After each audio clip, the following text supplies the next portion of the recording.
Saya dan tim Balitbang Channel masih melanjutkan perjalanan untuk melihat penerapan budidaya ikan lele dengan sistem bioflok. Program bantuan untuk kelompok pembudidayaan ikan Pokdakan ikan lele dari pemerintah pusat. Satu dari dua kelompok penerima bantuan se-Kabupaten Buleleng adalah Pokdakan Lebahsari, Desa Sambirenteng, Kecamatan Tejekule. Kelompok ini ternyata menerapkan kombinasi bioflok dengan pemeliharaan alami. Bioflok ternyata tidak sepenuhnya bisa diterapkan di Desa Sambirenteng karena faktor air dan suhu ruangan. Dengan sistem kombinasi ini, ternyata hasilnya sangat efektif. Mulai penebaran bibit sebanyak 28.000 dalam 3 bulan pertama, telah menghasilkan ikan lele siap dipasarkan sebanyak 400 kg. Demikian pula dipanen setiap bulan rata-rata sebanyak 100 kg. Hingga selama setahun, kelompok ini telah berhasil panen sebanyak 1,2 ton. Meskipun saat ini terkendala masalah pakan ikan lele, tetapi kelompok ini terus berinovasi sehingga tetap eksis memenuhi kebutuhan ikan masyarakat di tengah pandemi COVID-19 untuk meningkatkan kesejahteraan para anggotanya. Dan ada 2 desa, ada kelompok tani Pokdakan yang menerima bantuan bioflok dari pemerintah pusat. Yang pertama di Desa Temukus dan juga yang kedua di Sambirenteng. Saat ini saya berada di Desa Sambirenteng, tepatnya di Pokdakan kelompok pemberdayaan ikan lele yang namanya Lebahsari, Desa Sambirenteng, Kecamatan Tejekule. Kita akan ajak Anda untuk melihat bagaimana hasil pengembangbiakan atau budidaya ikan lele yang merupakan bantuan dari pemerintah pusat dengan sistem bioflok. Saat ini saya sudah didampingi oleh penyuluh lapangan Bapak Ketut Murah Agastya Wijaya, Om Swastiastu. Om Swastiastu. Dan juga kelompok Pokdakan Lebahsari, Desa Sambirenteng, Kecamatan Tejekule, Bapak Ketut Budiase. Om Swastiastu, Pak. Om Swastiastu. Nah, saya ingin ke Pak Budiase dulu, selaku pengelola, penanggung jawab atau ketua kelompok Pokdakan Lebahsari ini. Pak Ketut, ini sudah berapa lama berjalan untuk budidaya ikan lele ini melalui sistem bioflok? Sudah berjalan dari bulan Oktober. Oktober ya? Ya. Berarti sampai 1 tahun, sudah hampir 1 tahun, ya. Nah, secara teori untuk bioflok itu waktunya sampai 3 bulan dari panen pertama. 3 bulan sudah panen? Ya, dari penebaran bibit yang panjangnya 7 sampai 9 cm. Nah, setelah itu harus diadakan grading dari umur 7, panjang 7 sampai 9 itu diadakan grading 1 bulannya. Jadi artinya harus diadakan pemisahan ya. Dari yang kecil, menengah, dan terbesar. Yeah. Nah, dari mulai penebaran itu butuh waktu 3 bulan untuk panen pertama. Nah, dan untuk panen selanjutnya itu kita bisa panen setiap bulannya. Dan itu pun harus grading per 1 bulan. Ya, jadi artinya sudah pernah panen, Pak ya? Sudah pernah Dari panen. Berapa bibit yang ditebarkan? Waktu itu kami kelompok Lebahsari mendapatkan bantuan 28.000 ekor. 28.000 ekor. Ya, dengan pakan 2 ton 700. Ya. Ya, yang dibantu dari pusat. Nah, 3 bulan itu sudah panen. 3 bulan sudah panen. 28.000 bibit itu semua jadi atau memang tidak bersamaan besarnya? Jadi kebetulan saya ada datanya. Kita ini real panennya pertama itu panen pertama 400 kilo. 400 kilo dari 28.000. Yang 3 bulan itu ya? 3 bulan itu. Iya, ya. iya. Terus? Oke. Terus selanjutnya setiap bulannya itu bulan kedua saya juga panen dengan kelompok 242 kg. Ya.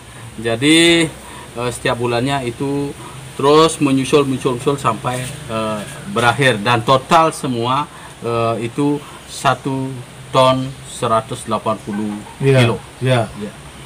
Pak, dari penebaran bibit awal Pak dengan sistem bioflok ini, apakah Bapak rasakan bahwa bioflok ini memang mampu meningkatkan produksi panen lelenya?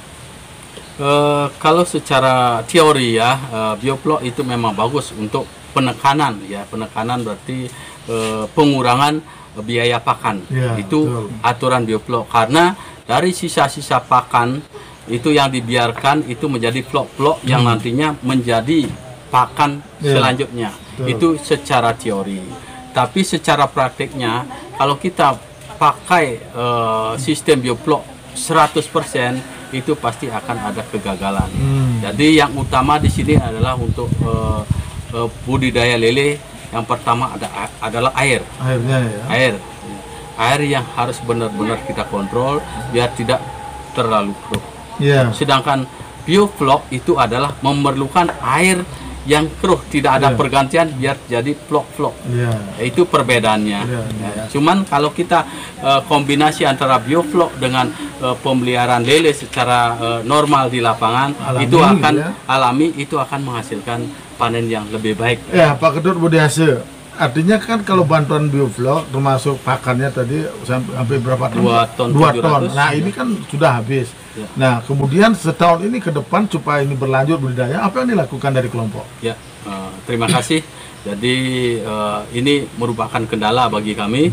Ya, pertama dari hasil yang diberikan oleh pemerintah pusat itu sebanyak 28.000 ekor, itu kami manfaatkan untuk pembelian bibit kembali dan pembelian pakan. Tapi untuk kelanjutannya, karena untuk pakan itu terlalu mahal, jadi itu kendala. Jadi kami berusaha dari kelompok tetap gimana caranya biar bioflok ini tetap berjalan dan bantuan pemerintah itu juga bermanfaat bagi kelompok Tiang. Tiang selalu berusaha gimana caranya untuk bioflok ini tetap berjalan lancar. Nah, yang berperan nanti menjembatani adalah pendamping gitu kan. Nah, ini Pak Agastio ya, selaku pendamping dari penyuluhan ini Pak, ada kendala-kendala nih oleh pada kelompok pembudidaya ikan lele. Apa yang dilakukan dari penyuluh lapangan untuk mendampingi ini?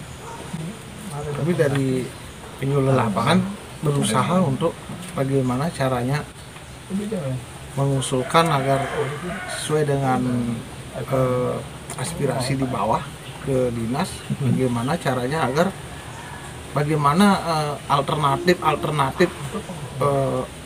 cara yang dilaksanakan untuk mengatasi pakan ini gitu. Tapi ini kan baru tahap usulan Pak. Kami tidak berani juga menjanjikan kepada kelompok bahwasannya Pak, kami hanya akan usulkan sebagai saya sebagai PPL kan menjembatani Pak. Saya menjembatani apa yang diusulkan Pak Ketua Budiase sebagai ketua kelompok ke dinas nantinya. Nanti kan di dinas tuh perlu adanya kajian atau proses nanti, dan kami tidak selaku PPL tidak berani menjanjikan. Tetapi selaku PPL pendampingan selama ini apa yang diberikan kepada kelompok Pak, terutama dari pemeliharaan, mungkin dari sistem biofloknya dan kelanjutannya, apa yang dilakukan? Kami sebagai PPL di sini kan tetap ingin menerapkan sistem bioflok sesuai dengan program pemerintah bagaimana, dan kami berusaha untuk kalau bisa untuk memodifikasi lah Pak. Kalau tidak bisa diterapkan 100% ya 50% lah diterapkan, kita modifikasi lah sedikit. Kebetulan di daerah Sambi Renteng ini untuk air tidak ada kendala Pak. Kalau yang di bioflok ambil secara logika, saya kan berpikir mungkin bioflok itu kan bagi daerah-daerah yang sulit air mungkin, karena di daerah Sambi Renteng ini kan untuk kendala air kan tidak masalah Pak. Jadi kelompok bisa secara rutin menguras bak lele ini Pak. Ini kan program pusat, memang semua inovasi yang dilaksanakan itu harus berkesinambungan dan harus ada hasil ekonomi yang didapatkan dari masyarakat anggotanya. Tetapi dengan kombinasi bioflok dengan alami di Sambi Renteng ini ternyata mampu memberikan hasil yang bermanfaat bagi anggotanya. Meski ada perbedaan mungkin di antara pemanfaatan bioflok di podakan yang lain. Terima kasih, sampai jumpa di materi yang lain.